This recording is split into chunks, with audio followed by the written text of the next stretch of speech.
Have you ever felt like no matter how hard you work, your money just slips through your fingers? You're not alone. For many people, financial stress isn't just about how much they earn, it's about how they manage what they already have.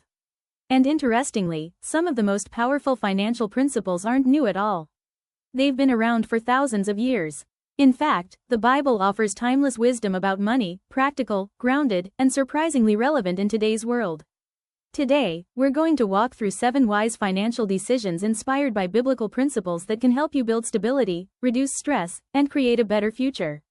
Let's get started. 1. Live below your means. One of the clearest principles you'll find is this: don't consume everything you earn.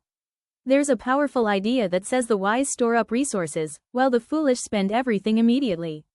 And that hits hard today. We live in a culture that constantly tells us to upgrade, to buy more, to keep up.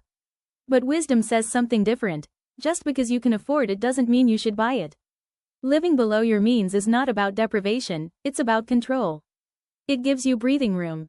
It gives you options. It gives you peace. If you earn $500, don't spend $500. Create margin. That margin is where your future begins.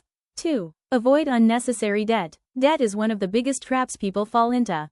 The Bible describes debt in a very realistic way. It says the borrower becomes a servant to the lender. And that's exactly how it feels, doesn't it? Monthly payments, interest piling up, stress that follows you everywhere. Not all debt is avoidable, but wise decisions mean being very careful about what you borrow for. Ask yourself, is this necessary? Will this help me grow, or just impress others? Can I wait and save instead? Freedom with money starts when you reduce the number of people you owe. 3. Save consistently, even in small amounts. There's a powerful lesson found in observing something very small, the ant. It prepares in advance. It gathers little by little. It doesn't wait for a crisis to start planning.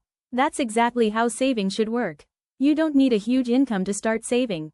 What you need is consistency. Even setting aside a small percentage regularly builds discipline, and over time, it builds security.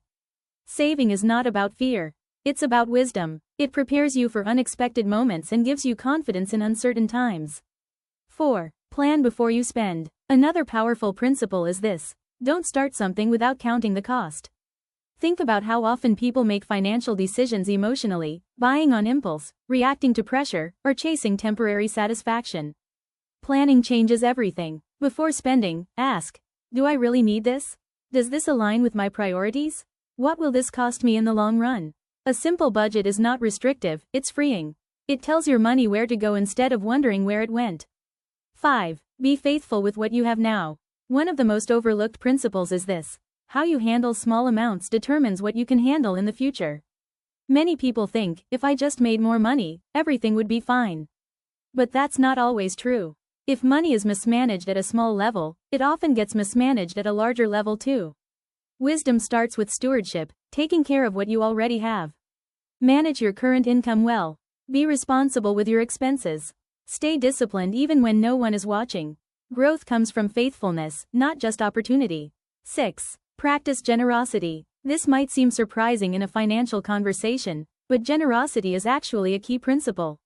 The Bible consistently teaches that those who give wisely and willingly tend to live with a different kind of abundance, not just financially, but emotionally and spiritually. Generosity shifts your mindset. Instead of living in fear of not having enough, you begin to trust. You begin to value people over possessions. And something powerful happens. Generosity breaks the grip that money can have over your heart. This doesn't mean giving irresponsibly. It means making generosity a regular, intentional part of your life. 7. Seek wisdom, not just wealth. Finally, one of the most important lessons: don't chase money, chase wisdom. Money without wisdom disappears quickly. But wisdom has the power to create, sustain, and multiply what you have. Instead of asking, how can I make more money? Start asking, how can I make better decisions? How can I grow in discipline? How can I think long-term? When wisdom leads, money tends to follow in a healthier way. Closing thoughts. At the end of the day, wise financial decisions are not about being perfect. They're about being intentional. They're about choosing discipline over impulse, patience over pressure, and purpose over appearance. These biblical principles have stood the test of time because they speak to something deeper than money. They speak to character. And when your character grows, your finances often follow. So if you're feeling overwhelmed, don't try to change everything overnight. Start small, pick one principle, spend less than you earn, save a little consistently, plan your expenses, avoid unnecessary debt, and commit to it, because small, wise decisions, repeated over time, can completely transform your financial life. If you found this helpful, consider subscribing for more content like this, where we combine practical wisdom with timeless principles to help you build a better life. And remember, it's not about how much you have, it's about how wisely you use it.